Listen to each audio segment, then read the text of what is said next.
A warning off the shores of Long Island, New York this morning. More sharks in the water, and in the last 2 weeks alone, they've attacked 3 people. While experts say your chances of being attacked or killed by a shark are low, officials are working to make sure everyone is safe when they go to the beach this summer. Don Clavin is a supervisor for the town of Hempstead on Long Island, New York. He joins us live this morning from Point Lookout Beach. Beautiful view there. But more sharks are being spotted in the Atlantic than ever before. I know attacks are still rare, but why are we seeing so many sharks? Good morning. Good morning to you and your viewers. It's really a combination. We've seen some waters that are warming up. In addition to that, we're seeing a lot of bait fish that are coming to the shoreline. And as a result, a lot of the sharks that we're seeing are attracted to the shoreline for this bait fish.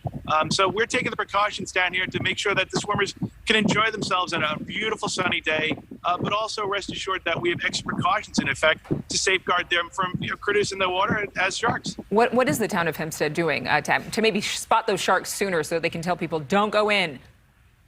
Yeah, we've done a rather aggressive campaign. We've not only trained our lifeguards in CPR, we've actually sent them to training to identify species of fish and dorsal fins so they can identify it's a shark or any other creature in the water. In addition, we have a jet ski patrol that we have out on the water. The unique thing about these additional sharks that we're seeing, as I said, they like to come to the shoreline. With this jet ski patrol, the shark patrol, as we call it, our lifeguards can go up and down the 4 miles of coast we maintain and be on the lookout. In addition, we have lifeguards out on boards.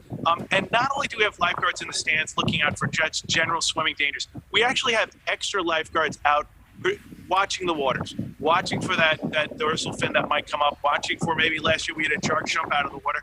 Again, it's to give people that added benefit of safety and comfort. We're into a beautiful stretch of weather here in New York, and we want people to come down and enjoy these beautiful beaches, but we want them to be safe. On the off chance that a person gets into danger there, what do you think is the smartest thing that people can do to basically save themselves and get out alive?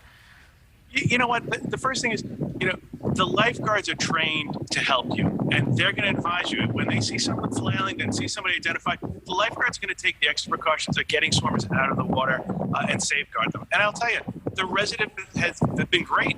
In the last 2 years, we've seen more sightings than we have in over a decade, and the residents understand it. We live by the water. We want to enjoy it, but we all want to be safe, and that's the great combination.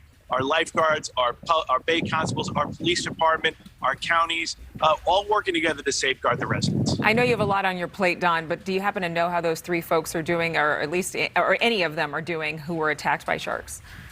Yeah, they're all recovering. There was no life-threatening, injury to any of them, which is great. But again, the key thing is to people to recognize that, look, we're seeing a change down here. We're seeing more shark sightings, and you know what? They need to be aware. And if you see something, say something. One of the best parts of last year was we actually had a resident who saw a shark break the water. It was about 7-foot-long shark. He identified to lifeguards. That potentially saved lives, and that's the best part about people working together to safeguard one another. You really, no matter where you are, even when you're on vacation, keep your eyes peeled. Don Clavin, thank you so much for being with us. Enjoy that sunshine. Thank you very much. Take care and stay safe. Thank you. Thank you for watching. Go to newsnationnow.com to find NewsNation on your television provider. And don't forget to click the red subscribe button below to get more of NewsNation's fact-driven, unbiased coverage.